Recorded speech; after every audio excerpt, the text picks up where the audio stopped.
Hello दोस्तों, नमस्कार। एक बार फिर से स्वागत है आप लोगों का मेरे इस यूट्यूब चैनल में।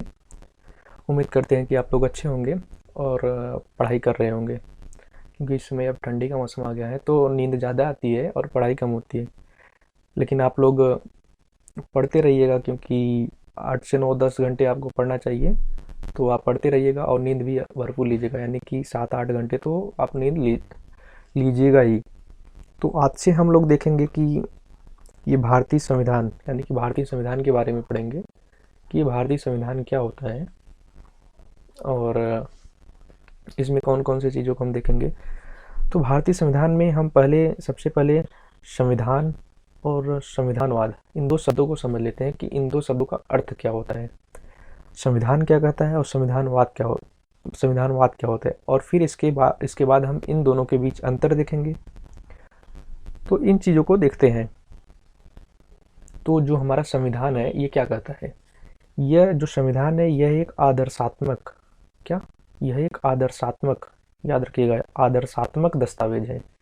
क्या है संविधान? आदर्शात्मक दस्तावेज है। इसमें सरकार के तीनों अंगों के कर्तव्य एवं उत्तरदायित्व दिए गए होते हैं। तीनों अंग कौन कौन से हैं? कार्यपालिका, विधायिका और न्यायपालिका।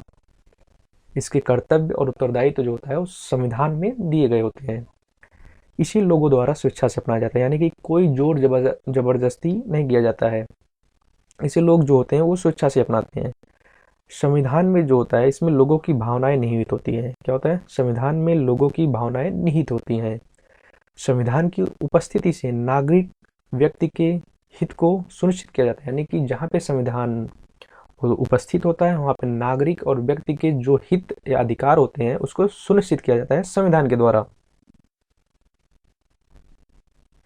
अगर हम इसको एक परिभाषा के रूप में देखें तो संविधान एक आदर्शात्मक दस्तावेज है। इसमें सरकार के तीनों अंगों के कर्तव्य एवं उत्तरदायित्व दिए गए हैं तथा यह क्या होना चाहिए पर बल देता है। इसकी उपस्थिति से, यानी कि संविधान की उपस्थिति से नागरिक व्यक्ति के हित को सुनिश्चित किया जाता है, यानी कि नागरिक या व्यक्ति के हित और अधिकार जो होते हैं उसको इसमें संविधान में सुनिश्चित किया जाता है। इससे लोगों की भावनाएं जुड़ी होती हैं तथा इसे लोगों द्वारा स्वेच्छा से अपनाया जाता है। तो ये रहा हमारा संविधान, यानी इसको आप लोग याद करें या बाद में लिख लीजिएगा, या तो अभी लिख लीजिएगा, मतलब पढ़ते हुए साथ साथ लिखते हुए चलिएगा, या तो एक बार आप देख लीजिएगा उसके बाद आप इसको लिख लीजिएगा। तो हम आगे देखते हैं कि हमारा संविधानवाद क्या कहता है। संविधानवाद जो है कि यह एक प्रक्रिया है, ना कि एक लक्ष्य है।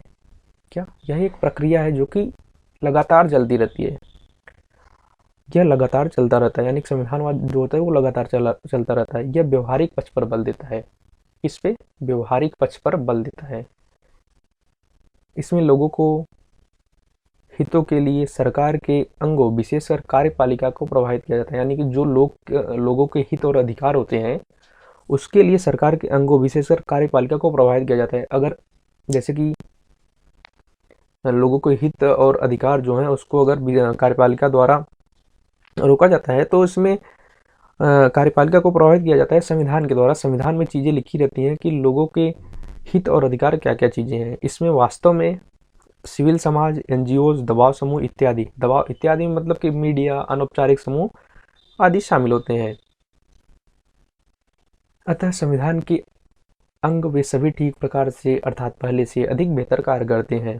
माने जो एनजीओ होता है, दबाव समूह होता है, अनौपचारिक संगठन होते हैं, इनके द्वारा क्या होता है कि संविधान पहले से अधिक बेहतर कार्य करते रहते हैं और आगे और अधिक बेहतर कार्य करने का प्रयास करते हैं। इसमें नागरिकों का हित या अधिकार जो होता है वो बेहतर तरीके से सुनिश्चित हो पाता है।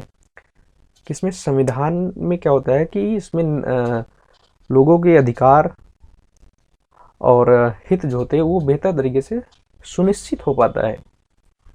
तो ये रहा हमारा संविधानवाद। तो इसको हम परिभाषिक रूप में अगर हम देखें तो परिभाषा के द्वारा संविधान एक व्यवहारिक परिवर्तनशील मूल्य है।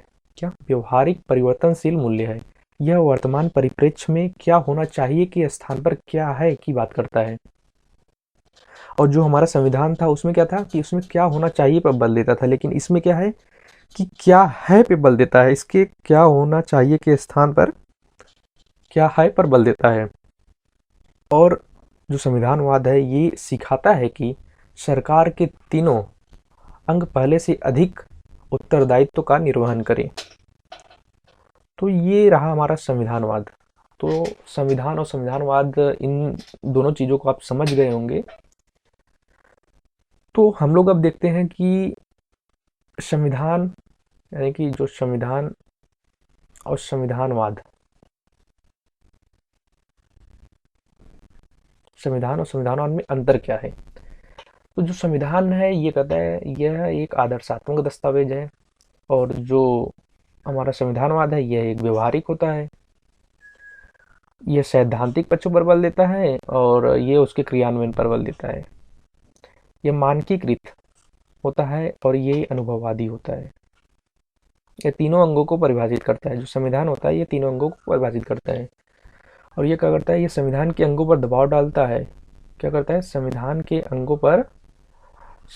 अंगों पर दबाव डालता है। यह लक्ष्य की घोषणा करता है। जो संविधान होता है ये लक्ष्य की घोषणा करता है और यह उसकी प्राप्ति का प्रयास करता है। इसकी यह जो लक्ष्य होते हैं उसको प्राप्ति का प्रयास करता है, ये संविधानवाद करता है।